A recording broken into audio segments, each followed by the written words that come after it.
Okay. So to tear, you click on a tear, and I think enter will obviously will do same thing. So I adjusted x-axis. Now I'll adjust let's say z-axis. Oh, let's do y-axis. Huh? Let's do in order. So what I'll do now, I'll move ahead, back, and front. It's not going to be very obvious in here because I already put it in a center, but you'll notice probably on the screen it will, I hope, to increase a bit the signal.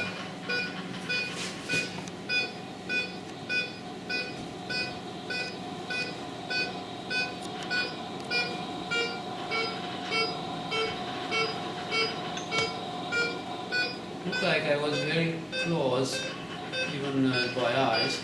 Yeah, so it was already in a good position. We try to find maximum here.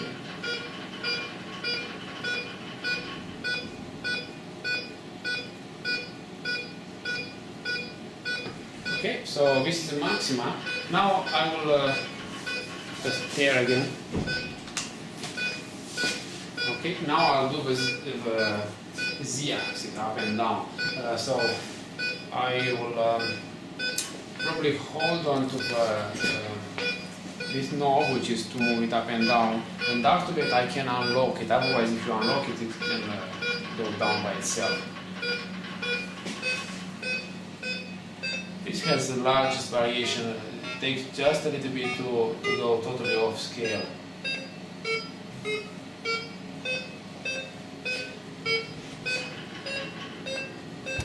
It's probably very close to maximum here, so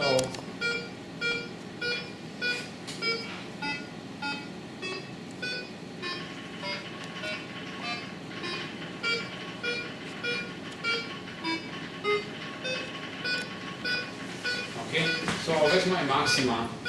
So now our sample is in the correct place, it's centered. One thing to notice is if you need to do this adjustment, and if you think that it's too sensitive, I'll show you. This is 2% of signal, so entire range is 2%. But if you'd like it to have it more, less sensitive, let's say, you can go to 5%, 10%, 20%, which means that your movement on axis will not influence so much. It will give you a wider range if you are very far from the center position. I think 2% it's good enough. If you want, you can also do 1%, but I think 2% is a reasonable way to adjust. So now we can close this optimized. Our sample, we know it's in a correct position. We could use this measurement to calibrate the system.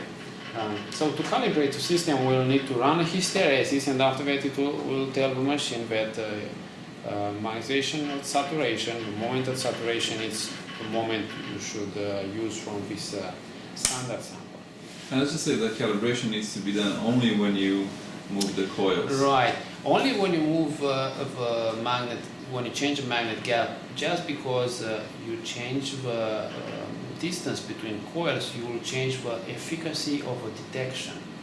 So if you have a larger gap, you have less efficacy. Therefore, you will need to multiply this electric signal, this after all, few millivolts, you will need to multiply with a larger number. That's why we call it gain calibration. So you are calibrating how much you need to multiply the signal numerically. So your best noise performance, your best sensitivity will be a smaller gap. But sometimes your sample is larger, so you need to have a larger gap. That's why I try to always use the smallest gap which your sample can fit into. Now it's configured for ½ inch, and it's probably good enough for majority of samples.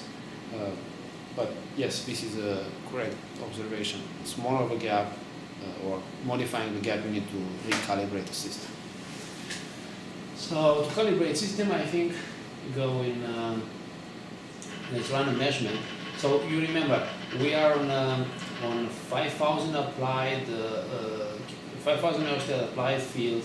The moment it's around 149, at least indicated here. So it's one measurement. It's a direct moment versus field measurement, and it is a hysteresis loop. So let's configure this. What we want to have here. It's I think the default one, obviously, it's very good, but we'll use 5,000 Ørsted. We'll use this field increment of 40 Ørsted, averaging time 100 milliseconds. Pause at maximum field, it's 1 second. It's just good to pause there to stabilize the field. Averages, we only take one average. Turns out this is about a minute, 56 seconds. So let's just run a basic hysteresis loop, no initial curve, no anything else.